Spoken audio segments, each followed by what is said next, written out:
Welcome back to the deep dive. You sent over some really interesting sources today. They seem to point to this kind of hidden issue in AI, particularly for corporate finance teams. That's right. Yeah, companies are pouring money into generative AI tools. I mean, the excitement's definitely there. Huge amounts of investment, right? Absolutely massive, but the catch is almost none of it. Well, very little is actually hitting the profit line. It does feel like a contradiction. What are the sources calling it? The AI paradox. It's stark when you look at the numbers. CFOs using Gen AI for, say, more than 5 things. That jumped from just 7% in 2024 to 44% in 2025. Huge leap. Wow, 44%. And get this, 65% of companies are planning to increase their Gen AI spending next year. So the money is flowing, no doubt about it. Okay, but here's the kicker you mentioned. Only. What was the figure? About 5%. Only 5% of these AI pilot projects, these experiments, actually create a real measurable dent in the P&L. 5%, so 95% just fizzle out. Pretty much. They don't make it to the bottom line. Okay, so that's our mission for this deep dive then. Figure out what that elite 5% knows. Exactly. We need to unpack their playbook. What are they doing differently? How are they getting AI past the cool experiment phase and actually making it, generate profit reliably? All right, let's start with the 95%. Why do most of these pilots fail? If the companies are smart, the tech is promising, what's going wrong? Well, it mostly comes down to operational integration, or rather the lack of it. Meaning? These pilots often get cooked up in a lab, basically. They work fine in that controlled space. But then you try to plug them into the real world. The messy reality. Yeah, the messy reality of legacy systems, ERPs that don't talk to each other, business processes that change unexpectedly. The pilot just can't cope. It breaks down. It can't adapt to new data. It stays siloed, doesn't scale. Yeah. Okay, that makes sense. Prototypes that aren't robust enough for the day-to-day grind. So let's talk about the winners, the 5%. Are they just using the same Gen AI that, writes emails or summarizes notes, or is it something else? That's maybe the most critical point in the sources. We need to kind of map out the tech involved. So generative AI or Gen AI, that's like tier 1. Okay. It's great at creating new content, summarizing stuff. Think of it like a really smart assistant. The assistant. Got it. But the tech that's really driving the big financial wins, that's what the sources are calling agentic AI. That's tier 2. And it's the really crucial emerging piece here. Agentic AI. Okay, break that down for us, not the textbook version. Right. So think of it like this. Gen AI, the assistant, writes a perfect draft email for you. Agentic AI, maybe think of it more like a self-starting manager. It can independently chase goals. It makes decisions. It takes actions, all with pretty limited human hand-holding. It sees an issue, maybe a bottleneck in the month-end close, figures out what needs doing across different systems, makes adjustments, and actually executes the fix. Whoa. So it's not just a tool, it has agency, it can do things. Exactly. Delegated authority, almost. That brings up a big question, especially for you, the listener, if you're managing a finance team. If AI can start orchestrating complex processes like the close, what does that mean for your people? That's the big strategic shift. Where agentic AI is properly implemented, really working in integrated finance folks spend maybe 20, even 30% less time just wrangling data. Less time crunching numbers. Right. And that time, that capacity, it doesn't just vanish. It gets freed up so they can pivot, stop just summarizing what happened last quarter, and actually start partnering with the business on strategy, helping execute it. Yeah, you can't really be strategic if you're spending half your week battling spreadsheets. Okay, so let's get concrete. How are the 5% actually using this agentic AI to get those bottom line results? The sources mentioned 3 main areas. Yeah, 3 core domains where we see measurable P&L impact. Let's start with domain 1. I kind of think of this as the digital detective work. It's focused on cash and working capital management. Okay, detective work. What's the goal? Simple but powerful.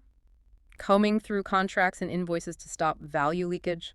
Money just slipping through the cracks. Value leakage sounds kind of small, but I guess it adds up fast. Oh, it really does. There's a great case study, a global biotech company. They put in an agentic AI system purely for invoice-to-contract compliance. Okay, checking invoices against contract. Exactly. Think about your big supplier contracts. They're complex, loads of fine print, right? Yeah. Tiered pricing, early payment discounts, volume rebates. Stuff that's easy to miss when you're processing thousands of invoices under pressure. Precisely. Humans get tired, they skim, they make mistakes. The agentic AI, it doesn't. It reads the contract, reads the invoice, compares them relentlessly, And finds the discrepancies. finds everything. Missed early payment discounts they were entitled to, tiered pricing applied wrongly, volume rebates they'd earned but weren't credited. It was literally finding money hidden in the paperwork. Okay, so what was the impact, the actual number? Get this. The system identified value leakage worth about 4% of their total spend. 4% of total spend. That's huge. It is. If you imagine a company spending, say, $1 billion a year, that's $40 million. Recurring improvement to the margin, straight to the bottom line. 40 million. Okay, that's the kind of clear P&L impact we're talking about. That's what separates the 5%. Definitely. Now, domain 2, cost optimization. This is where the ability of large language models, LLMs, to handle unstructured data becomes really valuable. Finding savings in the tiny details. Right, because for a lot of listeners, the big challenge here is just seeing where the money's going, especially with indirect spend. It's often a mess, right? Receipts, PDFs, different formats. Total chaos, usually.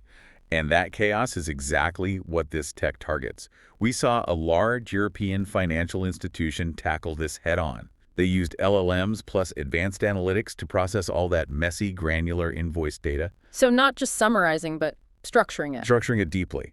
The AI sorted and classified everything into this incredibly detailed cost taxonomy. Think around 400 specific subcategories. 400, wow. From unstructured chaos to that level of detail, that must completely change how they see their spending. It absolutely did. Suddenly they had visibility they never had before. They could spot waste, redundancies, weird patterns in areas like energy use, travel spending, you name it. And the result? Cost reduction of about 10% of their spend base, which is in the multi-billions of euros. So significant savings. 10%. Another massive number. Yeah.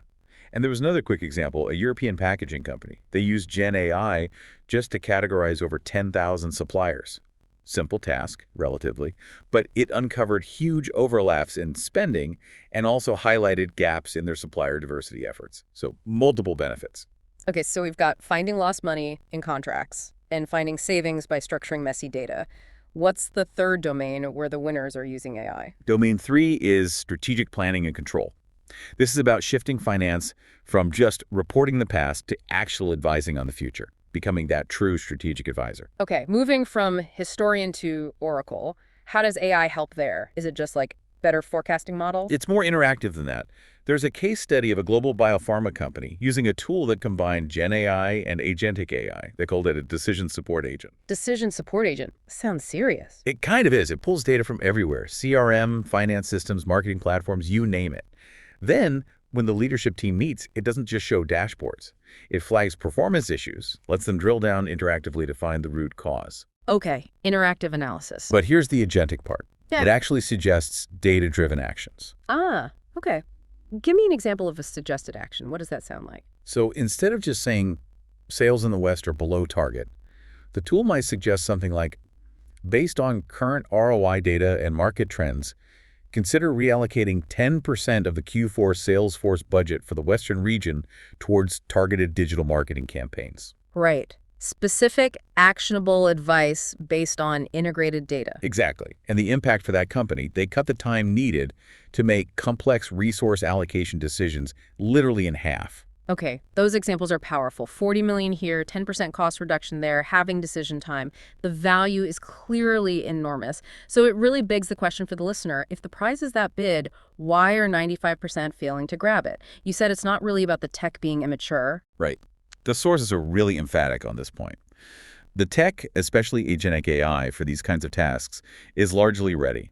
The breakdown happens in the execution. It's the human and process side. The quote that stuck with me was that success requires organizations to rewire core processes, talent, and technology. Rewire, that sounds fundamental. So let's nail down those pitfalls. If I'm trying to avoid being in the 95%, what are the top, say, 3 mistakes highlighted in the source? Okay, top 3. Number 1, and this might be the biggest killer, neglecting change management. The people side. Absolutely. You can build the most brilliant AI tool, but if your team doesn't trust it, if they don't understand the new way of working, if they just, prefer their old spreadsheet, the value is zero. Adoption is everything. So you can lead a horse to water. Or what's pitfall number 2? Automating fragmented processes. Basically putting AI onto a broken process. Like putting a turbocharger on a rusty engine. Exactly. If your current workflow is already inefficient, maybe involves 8 manual handoffs across different teams using different spreadsheets. Layering AI on top just adds complexity. It automates the mess, maybe makes it faster, but it's still a mess. You have to simplify and standardize the process first. Clean up the process, then automate. Yeah? Makes sense. And the third major pitfall. This one trips up a lot of teams. Waiting for perfect data. The data paralysis problem. Yeah, teams delay starting because their data isn't perfectly clean, perfectly structured, perfectly integrated. They wait and wait. But the elite 5%, they understand you can get significant value from the data you have, even if it's imperfect. And often, the AI tool itself helps improve data quality over time. Waiting for perfection just means you never start. You stay in the 95%. Right. Start now, iterate, improve the data as you go. The sources also touched briefly on a couple of others, right? Like trying to do too much at once. Yeah, the Big Bang approach, trying to transform the entire finance function overnight, that usually fails. Better to go domain by domain, proving value incrementally. And the other was? Launching pilots without a clear strategy. Just experimenting for experiment's sake without tying it back to a core business problem, like that $40 million leakage issue. Those cool little experiments rarely scale because they were never designed to solve a critical need. Okay, that really crystallizes the difference. It sounds like the core distinction, the secret of the 5%, isn't just having better tech. It's moving from broad, hopeful experimentation, To disciplined strategic execution, yes. focusing on solving specific, high-value business problems. Absolutely. The winners tie the AI directly to those critical needs: compliance, cost control, better resource allocation. And crucially, they use the tech to free up their people's time and brainpower for higher value strategic work. It's about amplifying human capability, not just automating tasks. So the tech seems ready. It can act like this digital COO, finding lost money, advising on the future. The tech is there, or very nearly there, for most of these applications.